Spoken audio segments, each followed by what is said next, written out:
That's all right. I Bumpy. can carry us through. Put us on our back. I can put you on my back like Pontus Goalberg did with the Leafs against New Jersey. Piggyback! Um, Hello everybody. Welcome back to another episode of From the Fourth Line presented by Offside News. My name is Emma and I'm joined as always by my lovely co-host Marcie. See, I'm on my game today. You are. You are. Um, yeah, hello. Sorry. It's like we've hit like mid-final season where like I don't know what day it is of day of the week it is anymore. And the only reason like I do know is because it's like we have to record today, so it's a Thursday. Otherwise, I would have no clue. Yeah. Um, but yeah, welcome back to another episode. We'll jump right into talking about the Leafs because this game was something else. I I I genuinely don't think don't have any words. I don't think the Leafs have ever played like a normal game in New Jersey. It's just not meant to be. No, it is not. Um, but yeah, so we'll jump right into it. Um, but Anthony Stoller's got the start in his hometown, in his home state, not his hometown. He's from like 30 minutes outside of New Jersey. What city in New Jersey do the Devils play in? This is so bad. Oh my. Is it East Rutherford? No, it's not East Rutherford.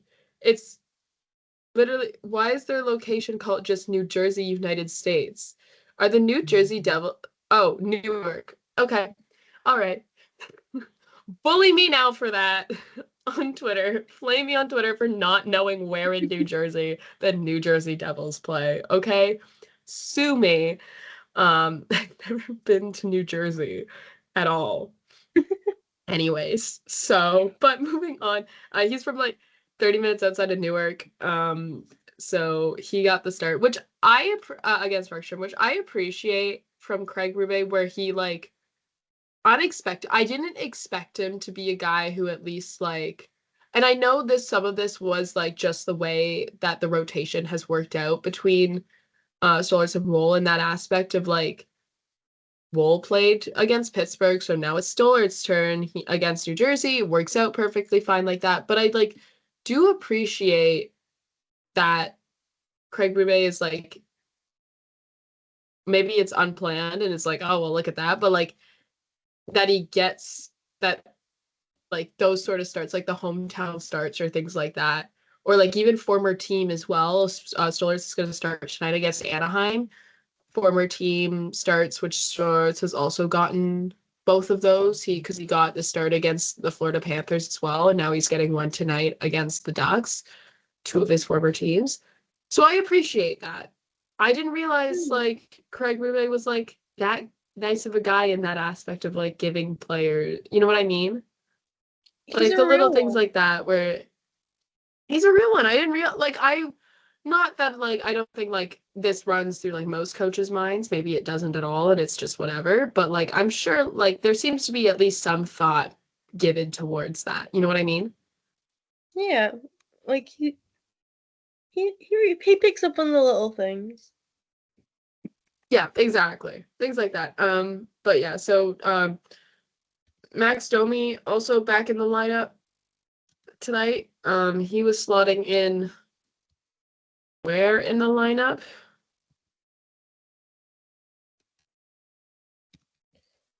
I do not know.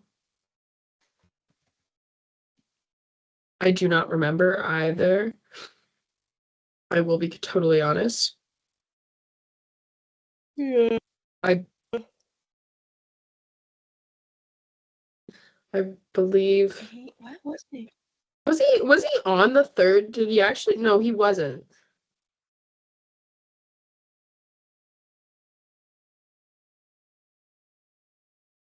It wasn't Max Domi.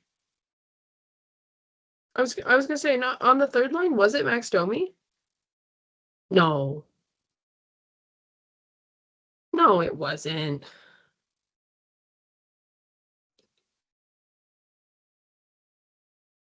I should have figured this out before. I was like looking at this too.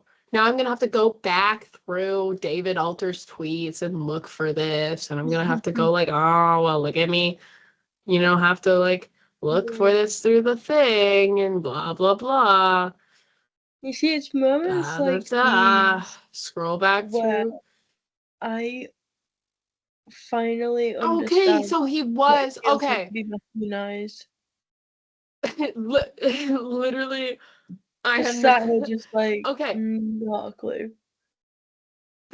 so the reason why I was like that doesn't look like I was like I knew there was a change from that between like Tuesday and tonight's lines based on like morning skate is because Lorenz was on the third line with Minton and Domi, and now at morning skate this morning they swapped Holmberg and Lorenz. Uh, So now Holmberg is on the third line, Lorenz is back on the fourth line with Dewar and Reeves. Bingo. There we go. There's my confusion. But yeah, so Max Domi was on the third line. He was on the right side as well, which is where you don't necessarily usually see him. No. But he was there with Minton and Lorenz. Other than that, lines stay unchanged from against Pittsburgh. And this game, oh my God, did the Leafs were so far out of it from puck drop. They were not in this game at all. They played exactly how I feel right now.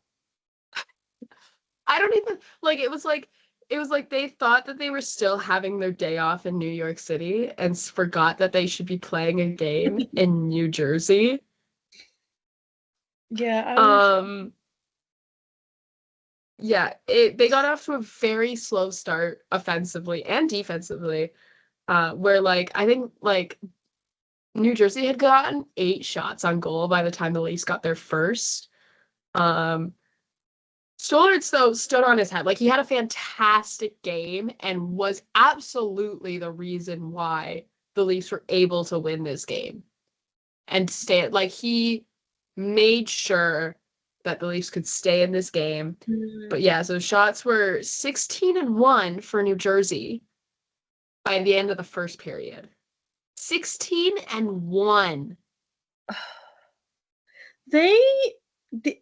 Anthony Stores needs to never have to buy dinner for himself ever again. Oh, absolutely. Also, would you like to know how many shots the Leafs got in the entire game?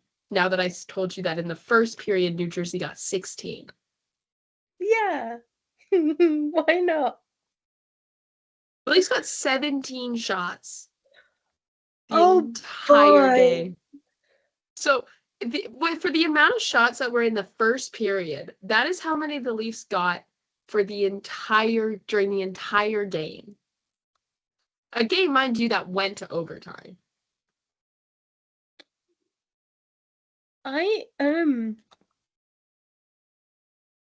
yeah. I don't have any words. That's like shocking. Like how? Yeah, how? They like I don't know what it was. They just were like not playing their best game. And obviously they knew that, yes. But they were not playing their best game whatsoever. But yeah, Swords again stood on his head. Was the reason the Leafs stayed in this in the second like some of that was like I think and a lot of people were pointing this out like through the early parts of this game like Austin Matthews just still doesn't like look quite right. No. Like I know he's getting better and I know yes he said he's not yet at 100%. But he looks kind of more to like what he was before he like went to Germany. Because I'm not going to say before he got hurt, because he started the season hurt. I mean, like, when he then went on IR and, like, went to Germany. Like, before that, and now we're that. But, like, he's slowly been getting better. But I just, like, something about this game in particular, I think, like, I don't know. I think because a lot of people are waiting for him to like start looking like the Austin that we saw last season, the Austin Matthews who scored 69 goals, nice, who, you know, was getting back-to-back hat tricks to start the season, like things like that, right? And Yeah. that Austin is just not there yet. And hopefully, you know, maybe it's through this month, we see him and that Austin is around before the new year. I would hope so. Like, I would hope we're not even like getting close to the new year, which is like 2 weeks from now already. Jesus. Yeah. But I hope we're like not, you know what I mean? Like, I hope we're, you know, we're not even like getting close to the new year and we're having like to like worry, being like, oh, like, what about Austin? Like, I hope we're not there, if that makes sense. Yeah. So, but yeah. And like, this is not me specifically calling out Austin Matthews because the entire team looked bad. But you know, when a night where like a team is struggling to score, you kind of have to look to your like what, and you have Austin Matthews on your roster, you kind of naturally look to him, if that makes sense. Like, he's the person you usually go to in games like this To and generate, to generate offense and things like he's that. gonna do something. Like, he's gonna not save the day, but you know what I mean. Like, he's gonna come in and he's gonna like make it less shit and painful to watch. And that just didn't happen. It was, Yeah. Yeah, at least it was like consistently miserable.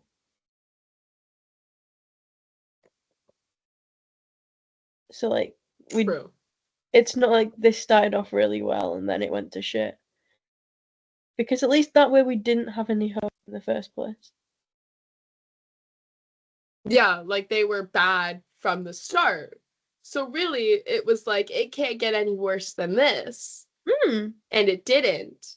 We're moving into that. But first, like, I also have written down here that like Max Domi needs to impress me, and he's not. He Like, I don't care that he's coming back from injury. He has not impressed me even before he was hurt. No. Like, I'm sorry. He's giving me nothing, and I want something from him. He just is not impressing me at all. No. I just have that written down before we talk about the Andre Palat goal. But yes, Andre Palat with an assist from Jesper Bratt. I hate, like, that rhymes. Why does it rhyme? I don't like that. There's a rap. I don't know. Maybe like there's rhymes going on just in the league, with the Sharks and stuff. We'll get to that. We'll dedicate a whole segment to that. But yeah, just I think it's that, like, okay, like it's one of those things where like Stoller stood on his head the entire game, and this also as well. Sorry, I'm still kind of congested, if you can hear. Well, at least But we're both not 100%. yeah, Just like hey. the Leafs. But yeah, no, Andre Platt, that was kind of a defensive misfire by Myers and Riley. Like, if you go back and watch the goal, like the full sequence, um it's like I had to just I don't like Myers wasn't really covering who he should have been covered, and there was a little bit of a like miscommunication with the back checking and things like that. So, but you live and learn. Things happen. I Yeah. apparently by like the way that that goal was being talked about in the offside work chat, apparently Andre Palat like doesn't score a whole lot. It's his fourth of the season. I don't know, like apparently I compared him to like Alex Kerfoot and people were like, yeah, that's right. So Sure. good on me. All right. That's what we're rolling with. then. And then I also down here, Max Pacioretty's hit on Jack Hughes in this game where he absolutely steamrolled him. Yeah. By the way, that was a clean hit. Jack Hughes very much put himself into that situation to get hit like that. And then people are like, oh, but was like, I bet Devils fans will be like, oh, there was head contact. I'm like, the head contact was there because Jack Hughes started falling before the hit, like, before Pacioretty was able to actually, like, lay the hit. Jack Hughes was already, like, falling over because it's Jack Hughes. And he just, like, does that. So, like, but, like, no, that was a clean hit. Also got absolutely laid out, Jay Hughes. And it was, like, an odd thing that no one from the New Jersey Devils, like, stepped up to, like, protect Jack Hughes, your star forward. Yeah. It was, Like, it was one of those... It was, like, one of those things where it was, like, really... It was one of those things where it was, like, really weird.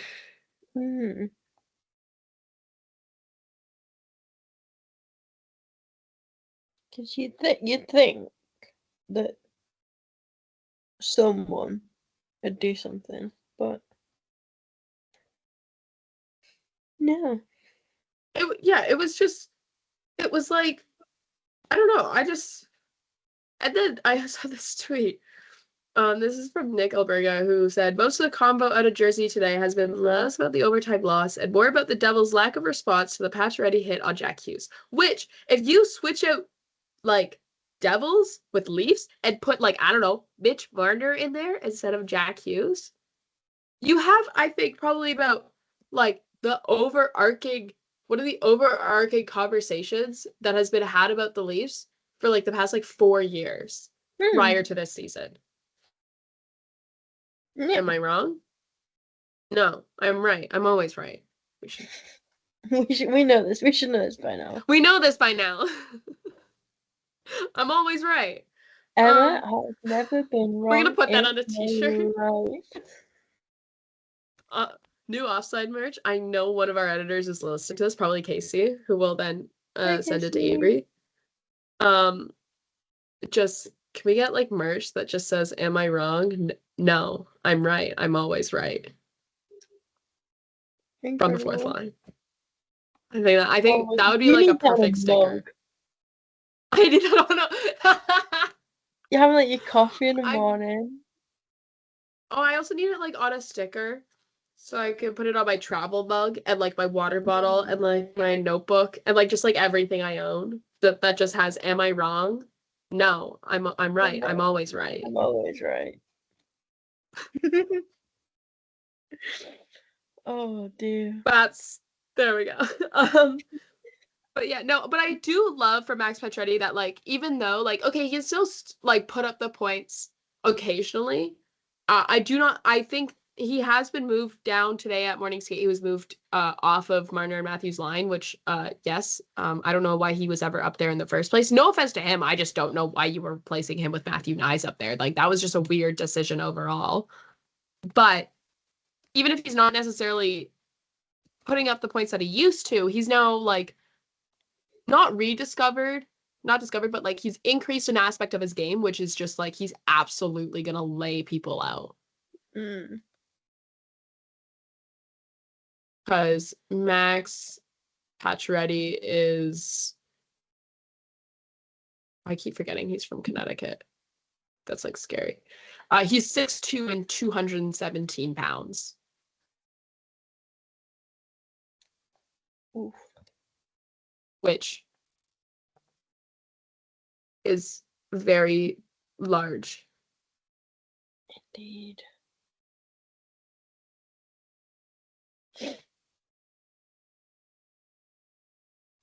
Oh my goodness, my phone is blowing up. But yeah, so that was that. I mean, my phone's been buzzing all day because I made a joke and people found it funny. And now I think that the tweet has like, oh, it has over 1,000 likes already. Oh my god, she's famous. We're gonna talk about the content of that tweet in just a little bit, but um, now moving on to the big moment of the game. Leafs in the kind of the most Leaf way possible, in which the only option for this game, now that you knew like they weren't going to get absolutely blown out because Jolis was standing on his head, was to send this game into overtime. And they did it in the best way possible with a Pontus Holmberg short-handed goal, making it his first goal of the season on an actual goalie in the net. Because if we remember, his actual first goal of the season was an empty netter. So, like, Pontus Holmberg hasn't scored a goal 5-on-5. Oh, Pontus. He has not scored an even strength goal this season. Oh, bless him. And he's not on the power play.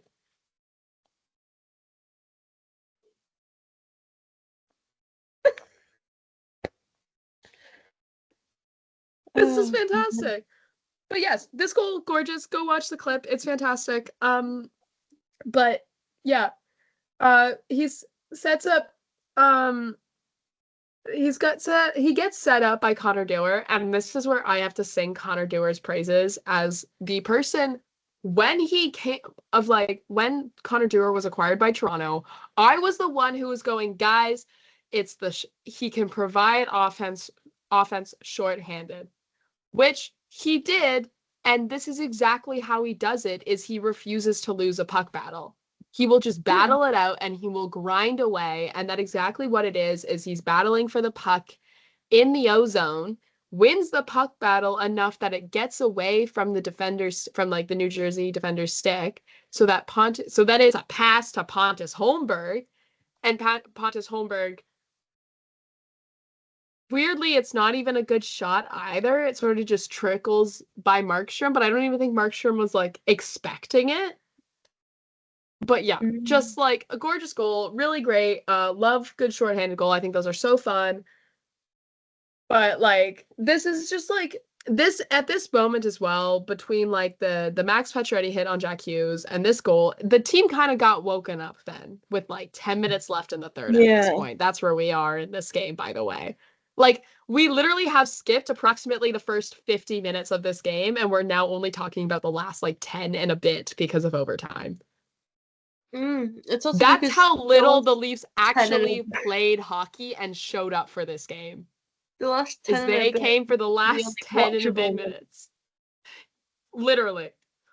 I was, like, in my room watching this being like, wow, this is motivation to actually write my final. Like, the thing is, it was, like, a really bad game. When it hit the start of the third, I saw it wasn't getting any better and went, I have a lot of things to do tomorrow. It's past 2 a.m. I'm going to bed. I will admit, I did switch the game off. You did? Yeah, I mean, can you blame me? It was a poor game. True. And I was very, very sleepy. It did mean I got the absolute joy of waking up to see that not all we had things managed to win that. Yeah, see that they managed to win it, and then also seeing the lovely belt picture. That was what a way to start my day. Yeah, no. It's a great belt picture. But yeah, no, I just like I feel like I can't talk about this goal enough because I really do want to highlight like the fact that it really is a showcase of like players who honestly are underrated on this team. I mean, I know some people's stocks on Pontus Holberg has gone down this season. But Connor Dewar underrated member, I think, because a lot of people look at his like his counting stats as just purely of his offensive numbers and don't realize like how good he is defensively for this team and how good he is at killing penalties and blocking shots and like essentially being a fourth liner at the end of the day. And he's really good at that. And I also am maybe biased because I loved Connor Dewar since he was on the Wild, but now I'm really happy he's in Toronto. Yeah. And I just remember telling everyone, at the start of this, like when they got him last season at the deadline, I was like, guys, like this is going to pay off because he is going to be able to find a way to produce on the penalty kill, which is like those types of players are like you don't they're not that they're hard, but like you don't necessarily see a whole lot of point production happen on the penalty kill in the NHL. So, but yeah. So I just gonna say that. I also love because like every time Connor Dewar does something good, because when Connor Dewar first got traded to the Leafs, I put out a thread about Connor Dewar being like, this is Connor Dewar. These are some things like not even like that much, but just a little bit being like, hey guys, like for those who don't know about Connor Dewar, do you remember that thread that I put out? Yeah. Because I think I was talking to you like we were on the phone while I made it. Whoa, shocker. Shocker. That surprises absolutely no one who knows us. Oh, it's on the phone. Unheard of. Whoa. But no, but do you remember? And so it was just like a thread that I put up that was kind of like, this is Connor Dewar. Like, this is the type of game he plays. This is where he's from. Like, here you can watch this video to learn a little bit more about him, like personally and stuff like that. He was good friends with Brandon Duhaime. Here are some of his stats from this season so far. You know, he's a good trade by the Leafs, to really acquire some more depth.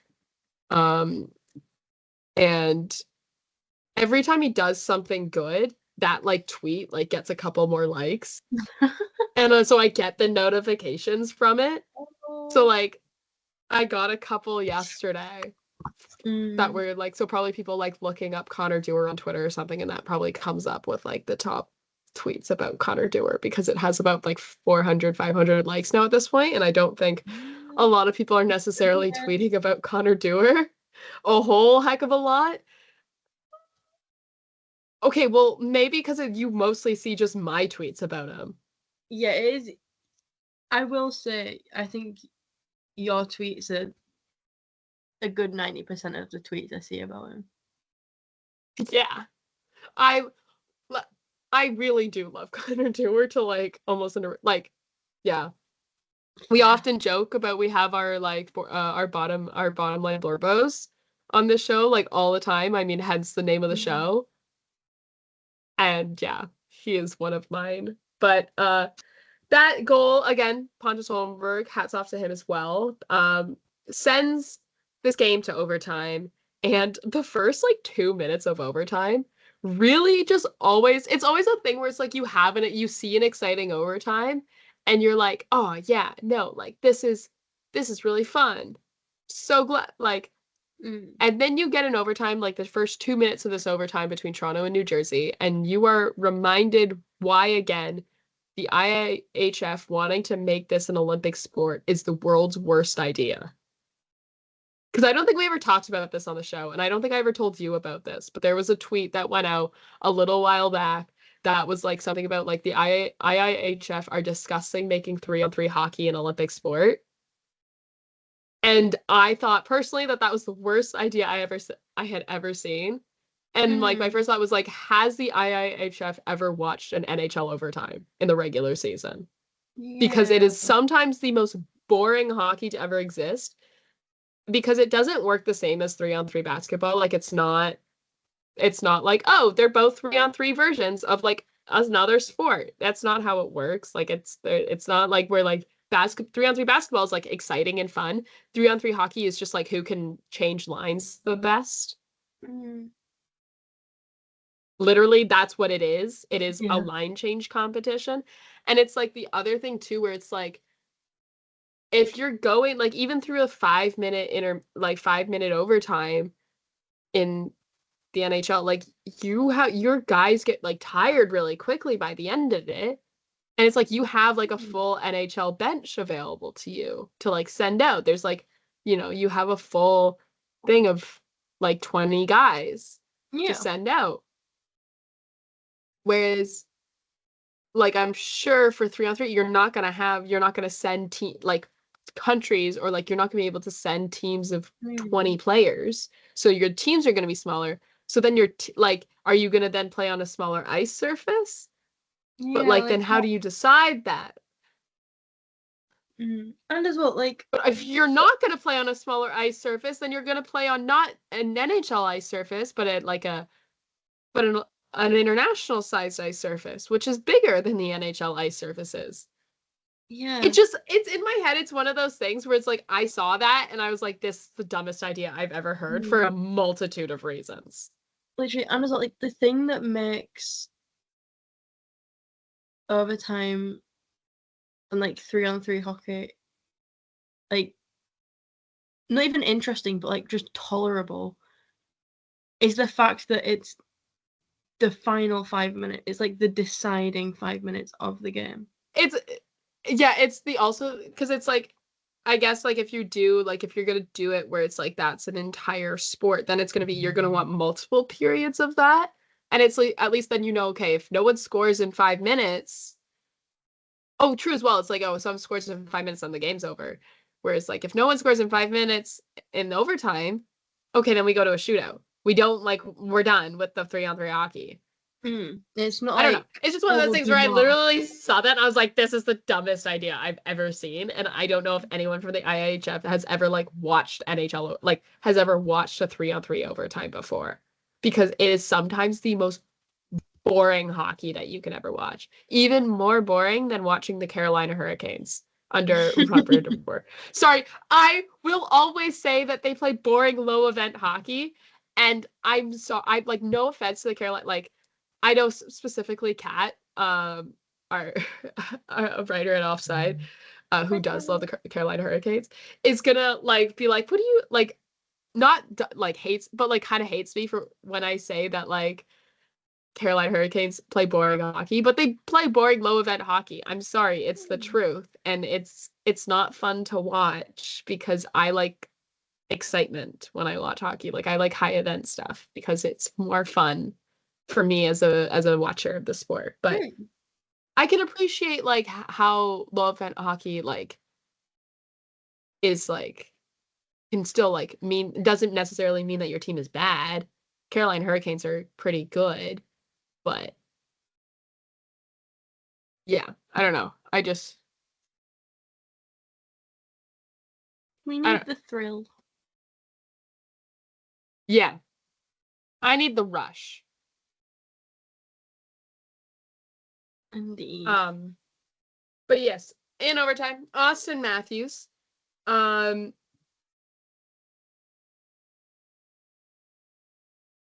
Austin Matthews. So actually, we have to go back to before Austin Matthews scores a goal, before Austin Matthews even gets the puck. New Jersey Devils with a scoring chance. Anthony Stollerts makes the save, and the rebound off of this puck is halfway down center ice by the time everyone turns around. And Austin Matthews wins a foot race against a New Jersey Devil, and I do not remember who the New Jersey Devil was. One of them. And it was, yeah, I feel like I can like go back and find this like stat or something, but I have to like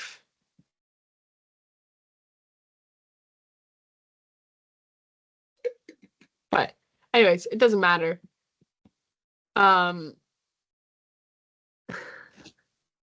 it doesn't matter, but he beats out a New Jersey Devil in a foot race. This is all just for me to be like, Austin Matthews is a faster skater than like so and so, and it's probably someone like entirely like, I don't know. I just wanted to like, it would be like the edge score visualizer or something. Yeah, like it was like halfway down the ice. Oh, who's 22 on the New Jersey Devils? I don't know. I don't know my New Jersey Devils. I'm sorry. No. Apologies to the New Jersey Devils. That was never like me. I could look at the game summary and it'll have the um no, it doesn't. Is it the event summary? Yes, it is. Oh, Brett Pesky. Okay. Pesci? Pesci? Oh. Brett Pesci? Okay. Oh, I thought the Leafs were trying to target him at free agency. Or at least there was armchair GMs that thought the Leafs should target him in free agency. But yeah. Anyways, Leafs Austin beats him out. Dangles around him with Brett Pesci like on top of him. Beats Jacob Markstrom. Leafs win in what I can only describe as like Austin Matthews scored that goal, and I think I like had an out of body experience if I can't believe the Leafs won that game. Because is that what it's like to be like when the Leafs all the time used to get absolutely goalied by teams, and like they'd get like 40 shots on goal, and like they get like 40 shots on goal, but would still end up like but the Leafs would still end up losing. Is that what it felt like to be like the other team who was like doing the goalieing? Yeah, I think so. Is that what that like it was a weird moment of like, is this what it's like? Like outside of the shackles of the Toronto Maple Leafs? As earlier in the game, I was like, if this game goes to if the Leafs lose this game 1-0, I'm gonna jump into the canal.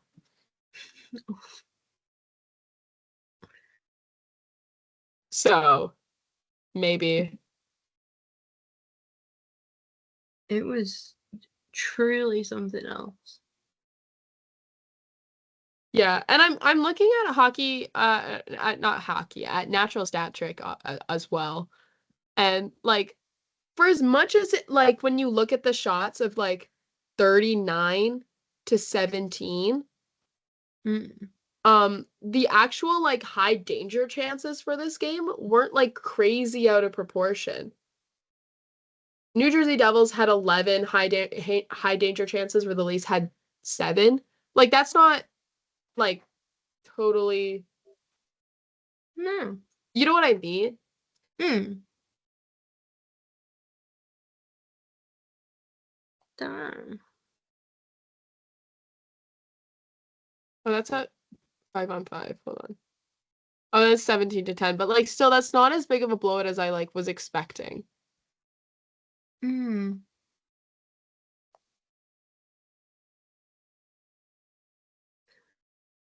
Crazy. But yeah, it was kind of crazy. Um, but yeah, that was that game. Leafs win. Belt picture was great. Anthony Shores got the belt. If you're a big fan of goalies and specifically Connor Dewar, aka me, that was the belt picture for you. That belt picture was my entire brand. It truly was. Like, what a treat to just get just everyone in one picture. Also, can we talk about Anthony Stars? His wingspan is like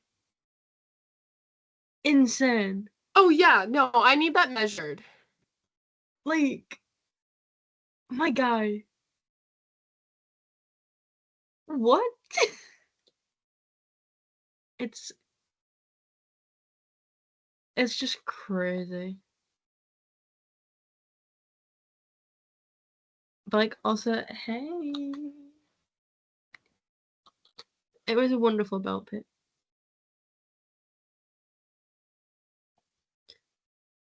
It truly made my morning. I It wake it, up, I check my it made my phone, and like night because I 4 was still people awake and then sending I me went it. to bed after that. It's But like I wake up, check my phone, like 4 people have sent me it. did I send it to you? Uh, I can't remember if I had sent it to you or if I had like just been like, "Oh, you'll see it anyways." I can't remember. Stuff in there. No, I did send it to you. I mean, no surprise there. And then your response to me, yeah. And then because then when I had to ask you something else last night for you to clip something for me so it can go in a recap. And Oh, yes. your reply to that belt picture was like the last thing that in like our DM thread. And so I had like Les and Les's roommate sitting beside me because I was over at their place last night, and I opened that and they were like, "What the fuck?"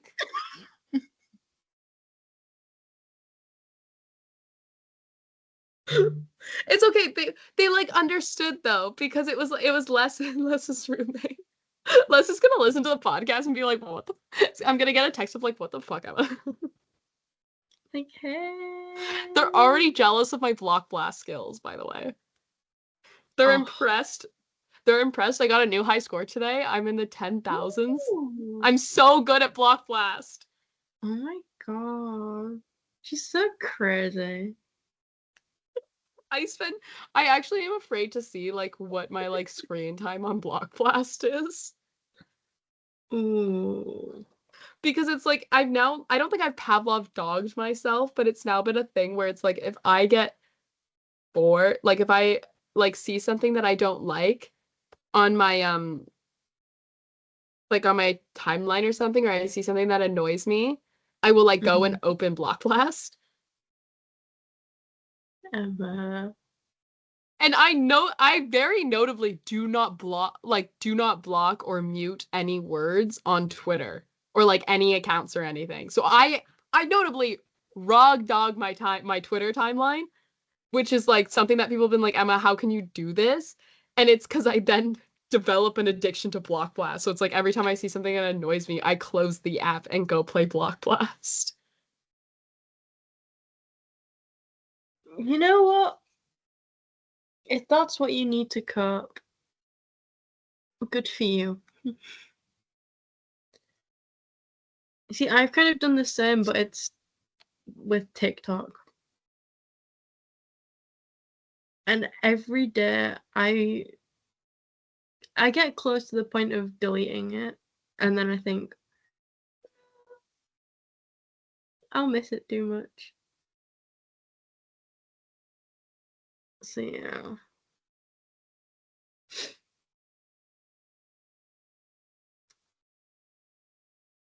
But I'm still yet to find a game that's like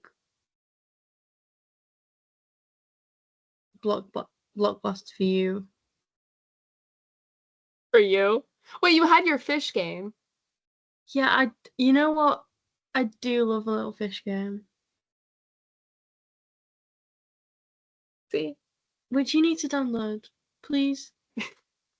I'm in the middle finals right now. There's always an excuse. After after you finished Do all you know your how many finals. articles I have to write then? I already have a crippling block blast addiction to the point where now I'm getting block blast like TikToks on my For You page. But Emma, if Do you you know how download bad something has to get for you to get like a phone that's game bad. TikToks? But Emma, I have a crippling addiction to block blast. if you download the fish game, you can be friends with my mum on it. I can?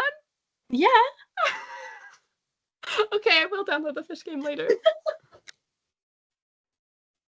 I want to be friends with your mom on the fish game. I can't believe I'm using my mum to bribe people now. To bribe me specifically. Specifically you. Oh. Oh, she's alive. Um, Sorry, we've not heard from our housemate all day. Like, not a peep, so we were a bit worried. But she just messaged. She lives. but yeah, so there are also now some more Leaf happenings. There's been some roster changes. Mm. Grabenkin, who was sent down to the Marlies, is now back up with the Leafs. She's back. You miss me? Because I missed you. So much.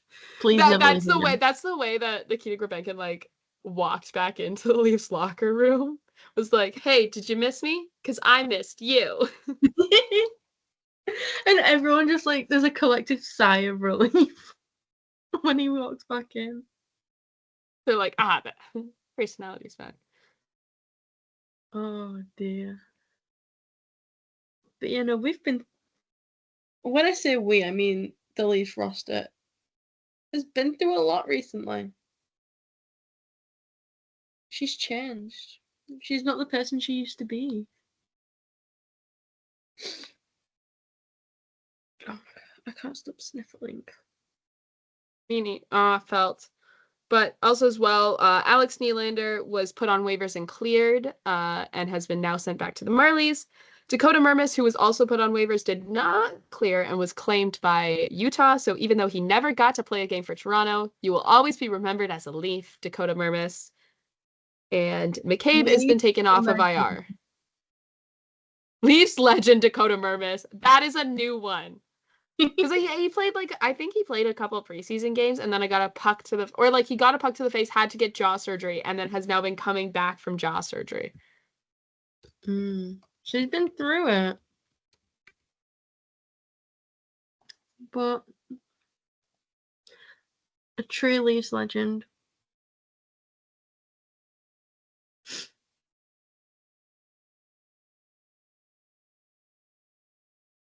But yeah. When it comes to kind of an injury update, Bobby McMahon is soon. He was skating today.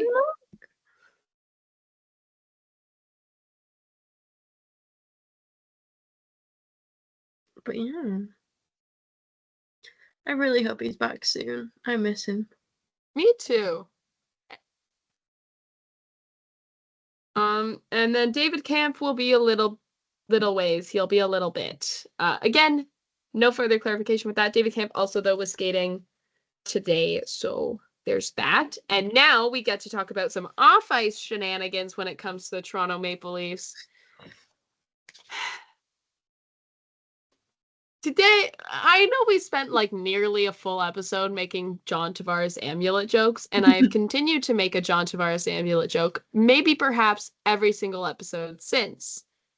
Well, today, it was posted on social media platforms that Max Domi is also now an amulet partner.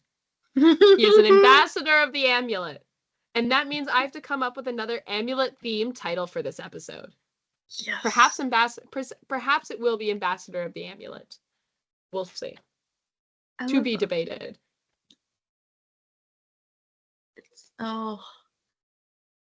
It's just, of course he was the first one to cave.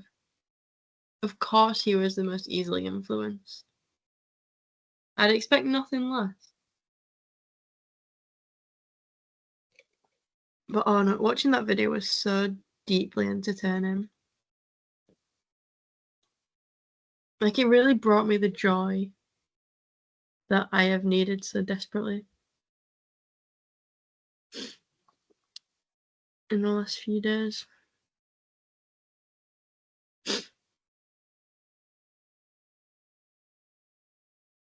But yeah. It's just one of those things where I'm like, when your friend says it, when someone makes a joke about something and everyone laughs. And then your friend says it, but he's slightly creepy and no one really likes him. And then it's no longer funny. Yeah. That's exactly what this is. This is what this is. It was funny when it was John Tavares because John Tavares had the whole woo-woo stuff going for him. He liked the kale, the kombucha, the red light healing things. It worked for his brand as a person. Max Domi does it, and it's just weird. For a guy like Max Domi to like, I understand now. Here's where people are gonna go. Well, Max Domi is an idiot. Well, yes, I know he played for the London Knights. Um, Mm. um, but also as well, it's like there's a level of like having to believe in like having to believe in like pseudoscience for this. And Max Domi is a type 1 diabetic, a disease that very much does like can't rely on like the belief of pseudoscience. Like you have to believe like real Mm. science for this one, right? Like type 1 Yeah. diabetes and its treatment is very much a real science where like there was real science that went on there. Shout out to Frederick Banting, Canadian King, U of T, let's go. That's my guy. Insulin is a Canadian was a like isolated insulin was a Canadian discovery. Yeah. I know my diabetic history. I've oh, look, a friend of mine is a type 1 diabetic, so I do I know I'm well educated. You know your stuff. But yeah, it's just kind of like I really giggled because I'm just like, Max, come on. It's one of those things where it's like he starts talking about the fact that like he like believes in like that IVF, not IVF, EVF.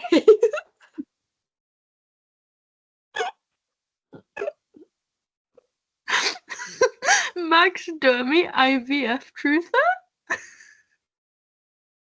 Now there's some science for you to believe in. This show has devolved so much.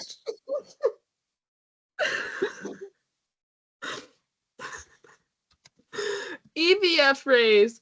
And he's like, well, because I like have type 1 diabetes, I always have to have my phone on me to check my blood sugar. So like it's really important that I'm protected from the IVF not IVF, EVF rays. I keep saying IVF. EVF rays. And it's like, Max Domi, you also like have a partnership with the like the sensor, like the one touch sensor.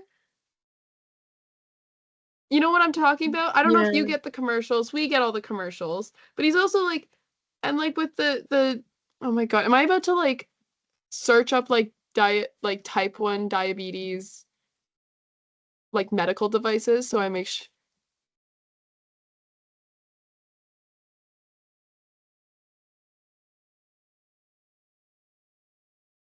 like the um like I want the brand though because I like know like the things like there's the glucose reader and then there's like the insulin pumps and stuff. But like I want like the brands. Dexcom. There we go. Dexcom G7. Because I was just about to say G7 and I needed the Dexcom part. But like he has a partnership with Dexcom. And here See, is going like, well, this scientific amulet that's supposed to protect me from like rays from my cell phone and like the medical devices that are implanted into my body all the time so that I can read my blood sugar. It's like, oh my God, Max, if you haven't like been harmfully affected by the EVF rays by now with like having your like blood sugar like monitor like literally embedded into your body because like the one touch thing is like a thing that like it's the like a single needle that like sticks into your mm, arm and then like all that stuff if you like and your Dexcom and everything like that then I think like nothing like then you're fine pal like true. I don't get it's just weird it's weird now I don't know how else to explain it but it's weird now. Like also, Max, honey, I'm not being funny, but little Riz from your phone are like the least of your problems. Like, you are bad at hockey. You are bad at your job. Maybe start there and then leave the scary little phone raise for like once you've dealt with that. Yeah. Like, I don't know. One's priorities are a bit all over the place.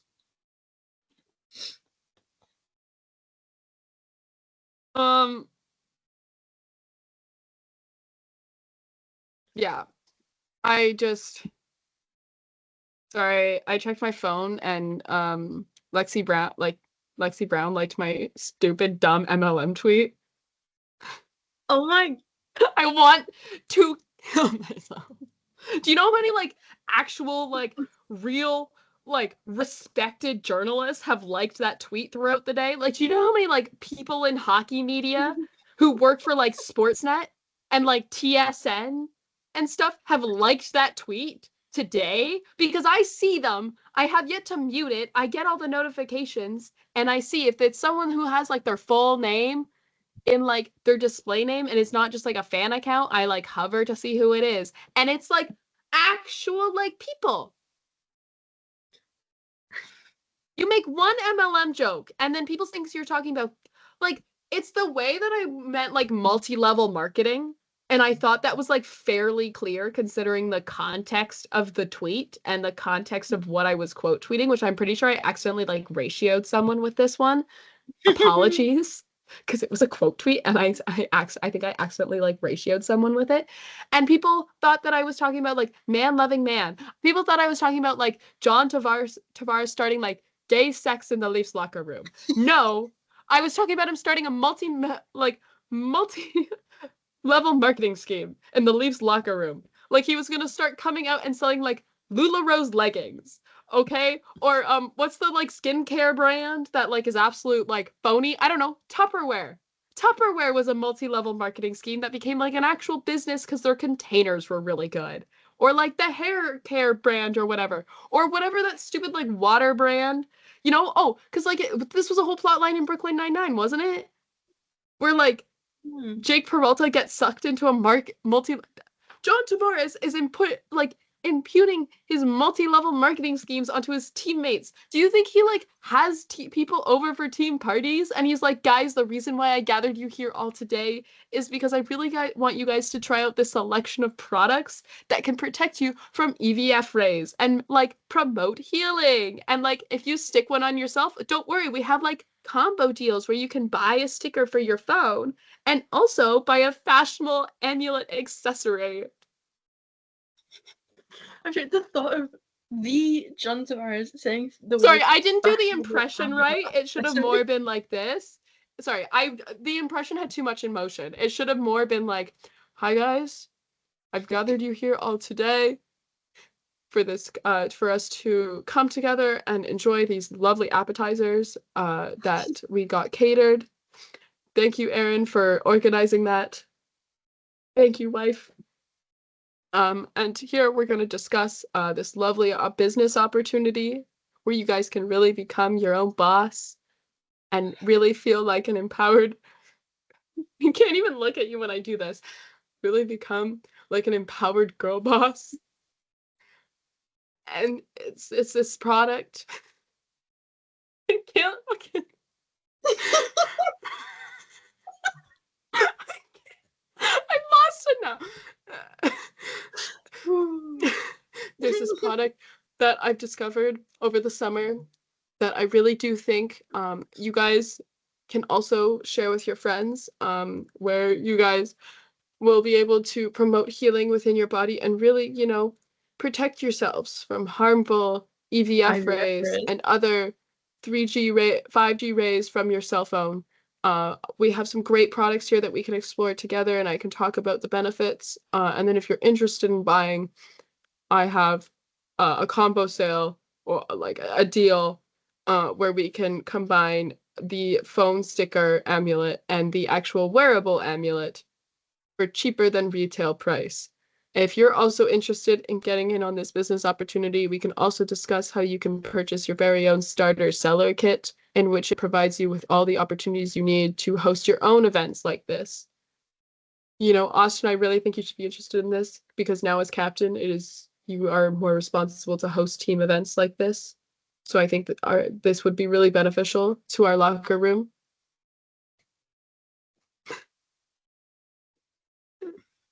What do you say?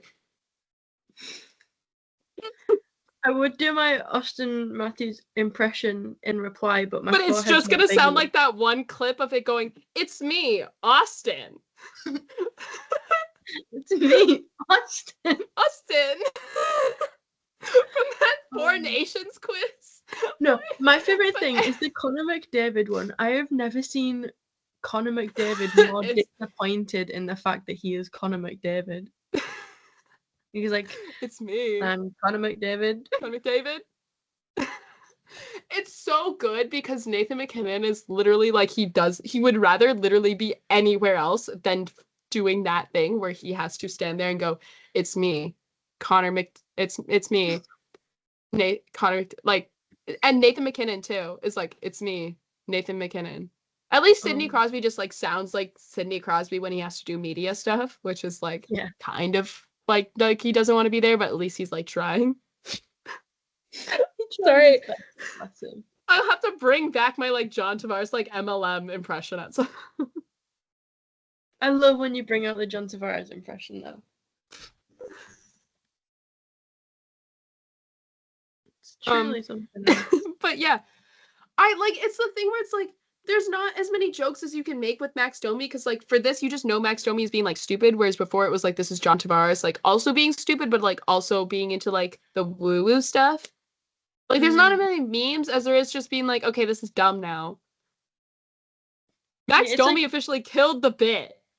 Yeah, he killed the bit that was supposed to keep us going for the rest of the season. Literally. It's all Max Domi's fault. I mean, that's nothing new. Sorry, I'm being quite mean to Max Domi today. It's alright. It's not intentional, he brings out a certain side of me. That's not very pleasant.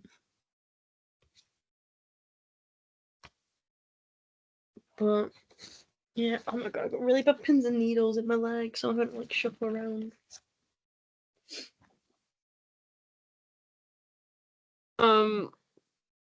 But yeah. So that tweet, I'm sorry. It was a thing where I then had to like reply to my tweet. And like specify. I had to specify that I was talking about multi-level marketing because I was like, I don't like, yes, sometimes usually when I do talk about the Leafs, it is in that context. Probably should not have admitted this on a podcast, but it's fine. But like not in this instance. This instance I was talking about multi-level marketing schemes or MLMs. They just unfortunately, like some of you guys are like too online. Because like if you Google MLM, it comes off like multi-level marketing. Just saying. Some of you guys are too chronically online. Go watch the Lula Rose leggings docu-series that's on HBO because I did. I went through a phase. But yeah, that's enough about the Leafs. Leafs play tonight against the Ducks. Ducks lost last night 5-1 to the Ottawa Senators. So fingers crossed that should pair well for us because the Toronto Maple Leafs are the better team than the Ottawa Senators. Yeah.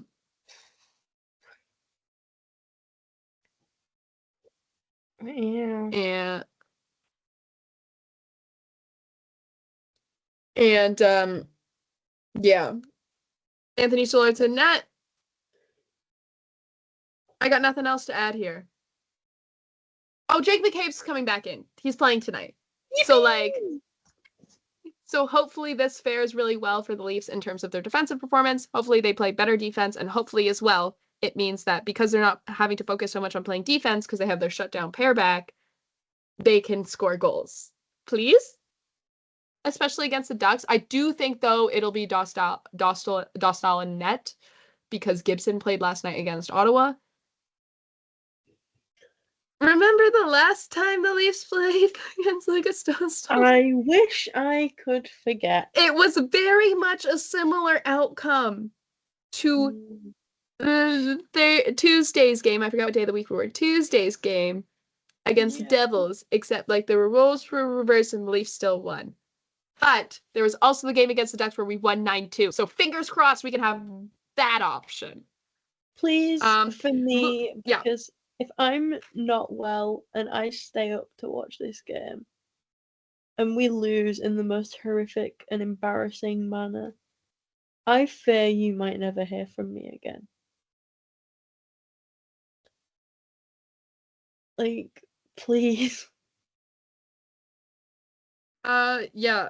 Also, okay, so in themes around the league, San Jose Sharks. I don't know if I know you've seen like the original classic holiday sweater video from the San Jose Sharks that came out 10 years ago. Yes, okay, you're well educated.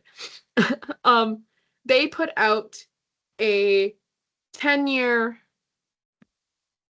like not sequel, new version called Holiday Inflatables. And oh my god, does Cody Ceci, Leafs legend Cody Ceci, have bars? I loved that video so much. It was great. It was so fun. It was, pretty spectacular in the fact of like Mackenzie Blackwood was in it and he was traded before the video went up.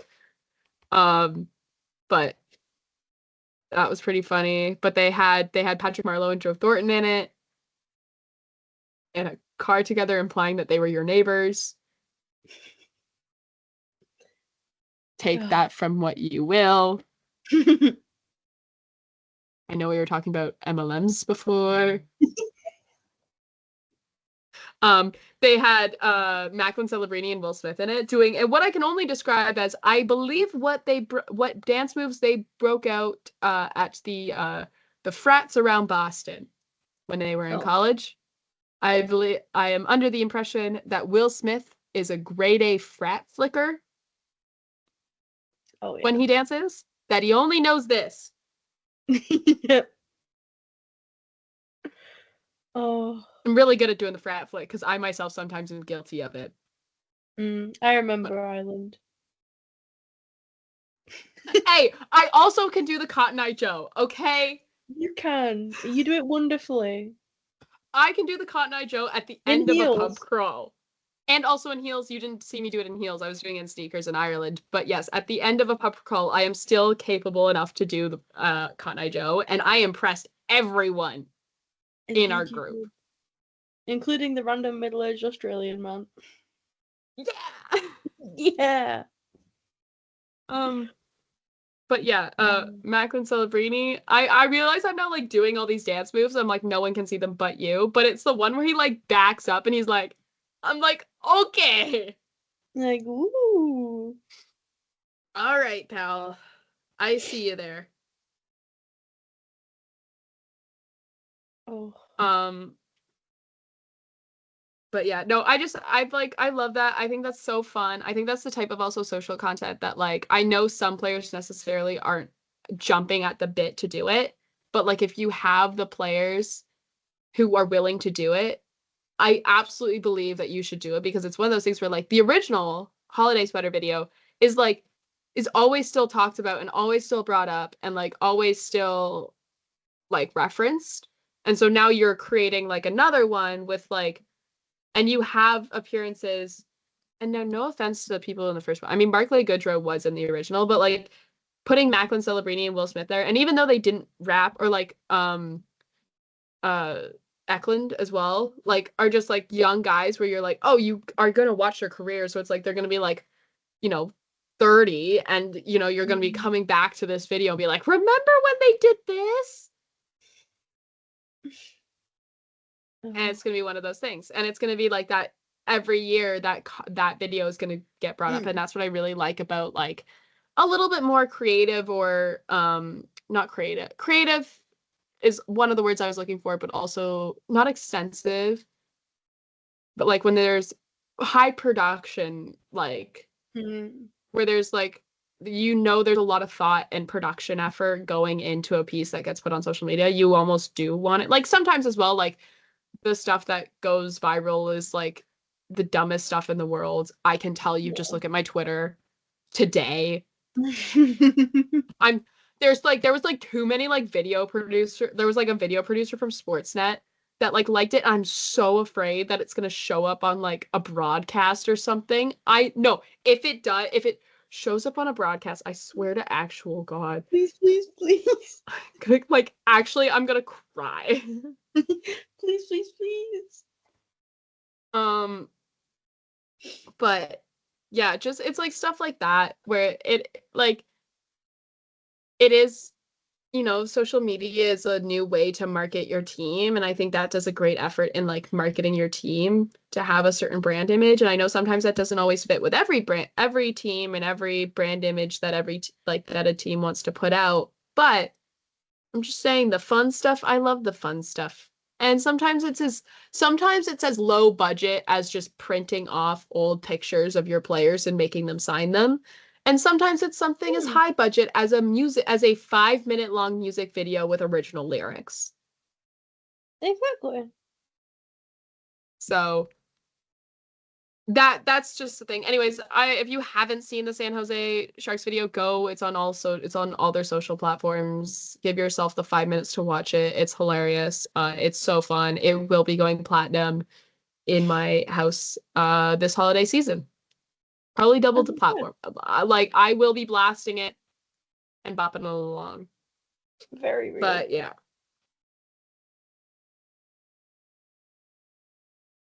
Oh, dear me.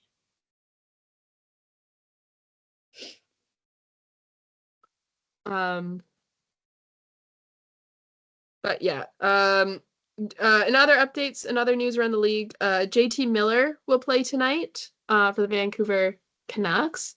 So that's good.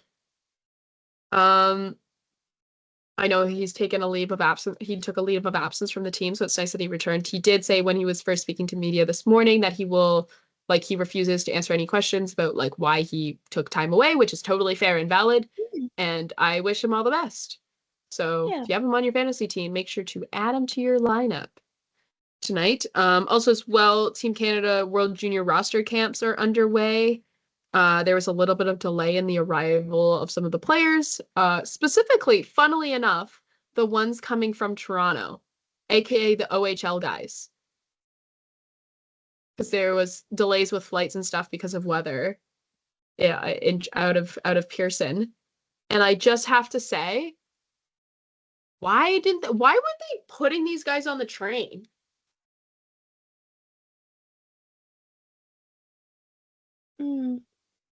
Like, why were they all flying? Like, why weren't you putting these guys on the train? Does that make too much sense? I like and it's not like I'm like anti-flying. I love flying, but I'm also, it's like you have the train right there. Use it? I don't know. It was just one of those things from like, why? Like, of course it's the guys coming like the shortest distance. Or like, you know what I mean? Like, But yeah, so that's underway. They are currently playing right now a scrimmage against U Sports All Stars today and tomorrow. But yeah, and then also as well in news, I know we talked about, I believe we talked about Trevor Zegras. When he left the game. Yes. And then we never had an update. We have an update now. Yeah, we have an update now. It was announced today by the Anaheim Ducks. That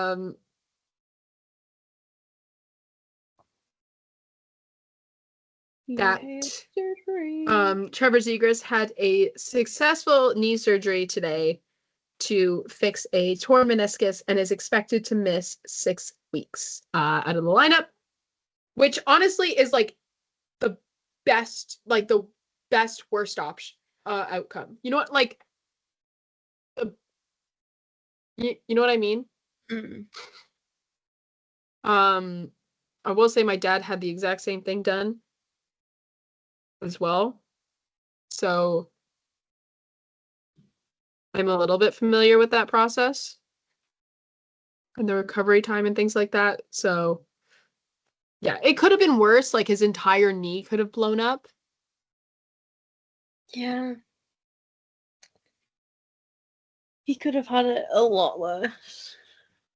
Like, it's still not great, but it's like a lot better than it was looking. Yeah.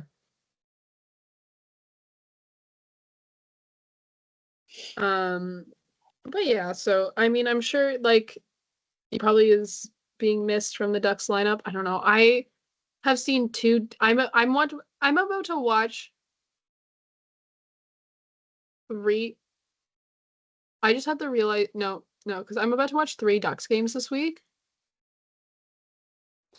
That is, I have that is Rough. so much Ducks hockey. Because I watched on Monday, I watched Ducks and Habs, and then last night I watched Ducks and Sens, and then tonight I'm about to watch Ducks and Leafs.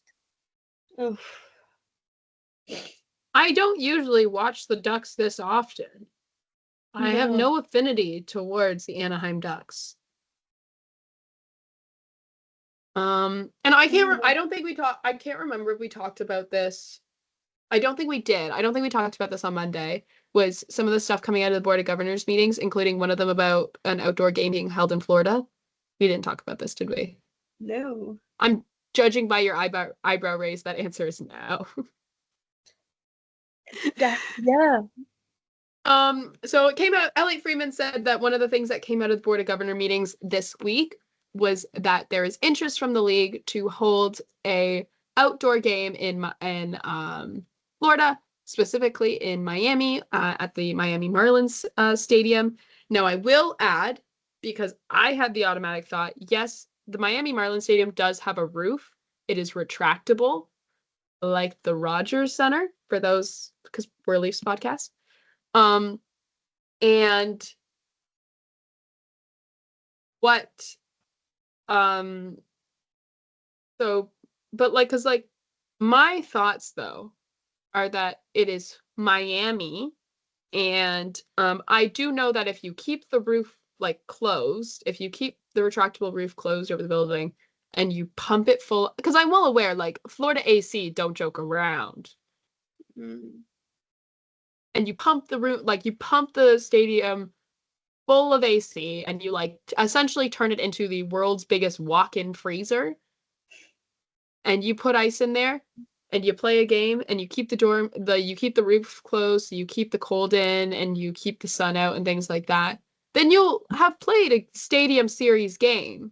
The only thing is that stadium series games are have always been classified as outdoor games by the NHL and by like their like specialty game whatever. Yeah. And all you're also doing is it's not necessarily that impressive, more is it just you converted a baseball diamond into a hockey arena and just made the world's largest indoor hockey arena. That's like, okay. Cool, I guess. Yeah. Like it's not exactly something where like I'm like, oh, I'm not like impressed by it. no, exactly. Um, but but because I do have to wonder like how you will do that logistically, because like I I Florida, even in the winter, gets hot. I've been to Disney World in January. I'm Mm. well aware on how warm it can get there. And like, I don't know if you remember this, but the Winter Classic at Lake Tahoe in 2021, they played 2 games there in 2021, and they did it at Lake Tahoe because they couldn't have any Yeah. fans. So it was gorgeous. But Mm. and Lake Tahoe also as well, 6,000 feet above sea level, unlike Florida, who is unlike Miami, that is at sea level, and Mm. also can regularly get below freezing during the winter, Mm. unlike Florida. But Lake Tahoe, they held a game, but even then they had problems with ice quality because the game was supposed to start at noon, local, which is the middle of the day and the height of like UV index, and the sun was so hot and the sun was so warm where essentially they couldn't keep the ice cold, so they had to suspend play after the first period and resume the game 5 hours later, which is a mess for broadcasters. Like that Oh. is such a mess. It's whatever when it's like it's whatever when it's like you think okay whatever they just had to like postpone the game, whatever. But it's like you have to realize there's TV broadcasters and there's all that money there Mm. when that sort of stuff. And it's like, what? Yeah. Like I don't see logistically how this can work without embarrassing the NHL. And I Yeah. understand hockey in the South important, but also like there's like a limit to Mm. like how like you know what I mean? Like there's a Yeah. limit to like what you can do when it comes to a game that's played on ice, essentially. Not to be a little bit too on the nose here with the metaphor, but it's like the NHL are like this close to becoming Icarus and flying too close to the sun. Mm. Literally too close to the sun. Yeah. Like that's my thoughts is there can be like and I understand like Gary Bettman sees dollar signs and I really hope there's someone that goes from being like you better have like a surefire way like plan for how this game will operate on time. Mm. Will like you can almost basically guarantee bar a hurricane coming through, which won't happen, but like bar like something like Mm. totally unpredictable that this game won't be delayed. Like you won't have a Lake Tahoe incident, though this game will not be canceled because you can't get ice frozen. Like this will go through so that we Mm. don't lose all this money or we don't upset broadcasters or rights holders or fans who then have to because the thing with the Lake Tahoe one is like really the only people actually there besides the broadcasters who you were inconveniencing by delaying a game by 5 hours were the Mm. players, right? And they're getting paid to be there.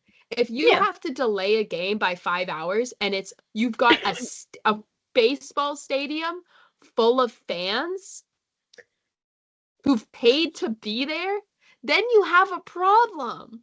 And Yeah. like I really like it's cool. I think it would be really cool to play outdoor hockey in Florida, but also I Mm. don't see how that can happen logistically and Yeah. like have it make sense and have it still be like an outdoor game like you want to call it and like it was referenced in Elliot Friedman's tweet like he didn't call it like a stadium series game, he called it an outdoor game, Mm. implying that it's going to be open air, that like they're going to retract the roof on this game and Marlin Stadium, which is not what it's called, it's some like Lone Depot or something, but it's like Lone Depot Field or something. But yeah, Yeah. Lone It's Depot Park. It's like uh, a rich. It's like right downtown Miami. It's got a big retractable roof. Um, that like essentially totally slides off the full top, so like the whole thing is open air. It's not quite like the Rogers Center where it's like only some of the roof comes off. So mm. like there are still some parts that are there's some parts of the like stands and the seats and stuff, not the field, but like the stands and the seats that are covered in certain spots. But like this, like it totally comes off. I've never been there, but like I am I do know that they have a retractable roof. Yeah.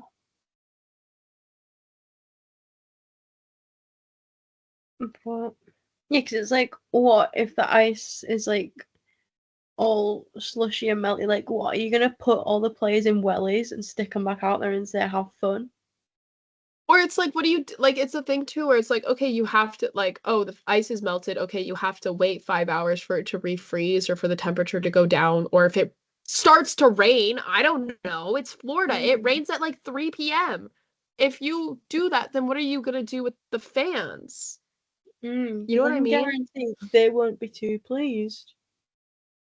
No, if they have to sit there for 5 hours for something that they've paid to go to, and probably like they're not gonna be like, well, sorry, we won't like allow re-entry. So you're stuck here for 5 hours. But that's just my thoughts on it. And again, I will be happily proven wrong if you're like, well, this is how they're gonna make it work. I just don't want them to call it an outdoor game if the roof is closed. Essentially, is what I'm getting at. Yeah. If the roof is closed, you can't call it an outdoor game. It's just a game in a different venue. If the roof is open, call it an outdoor game then. That's my thoughts on it. Yeah. No, you're so right. As usual. Am I wrong? No. I'm right. I'm always right.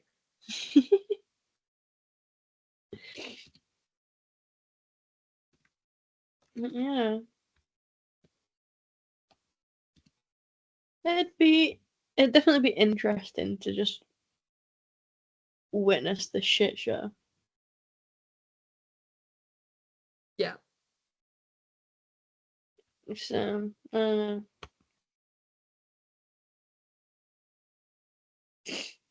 Ugh. But the amount of times I've had to mute today to cough has been Oh no, it's fine. I keep trying to have to like mute my sniffles. But it's not really working. But yeah, with that being said, I think we will end this one here. Unless you have anything else you'd like to add. I don't.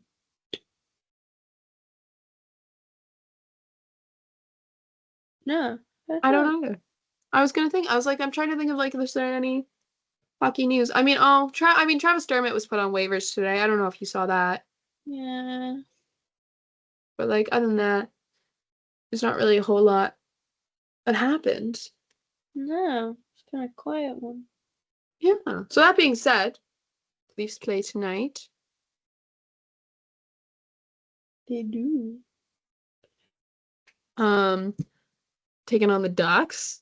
Taking on Jacob Trouba and the Ducks. That's a weird sentence to say. It's unsettling to see him in. It's still a thing where it's like I've watched 2 Ducks games since the trades and that he's played in, and they've talked about him, and I'm like, this is still wrong. This still doesn't feel right. And mind you, he wasn't always a New York Ranger. He did play seasons in Winnipeg Which also before feels getting wrong. traded to New York. Yeah, no, that's just the thing. He like gives off too much New York Ranger energy. It feels Yeah, wrong to see him in any he's. other. Ugh. But yeah. No, I'm gonna spend the entire game tonight just feeling increasingly unsettled at the sight of him. Yeah, and also as well, then I'm gonna also spend most of the game complaining about how ugly the Ducks away jerseys look. Yeah. It's gonna be a fun one. Yeah. Um, I guess we'll end it here though, but thank you guys so much for listening. We'll be back on Monday with another episode. Woo! The Leafs play Saturday, Sunday. Because of course. It's like 2 back-to-back weekends of back-to-backs. Yippee. If I remember the schedule correctly.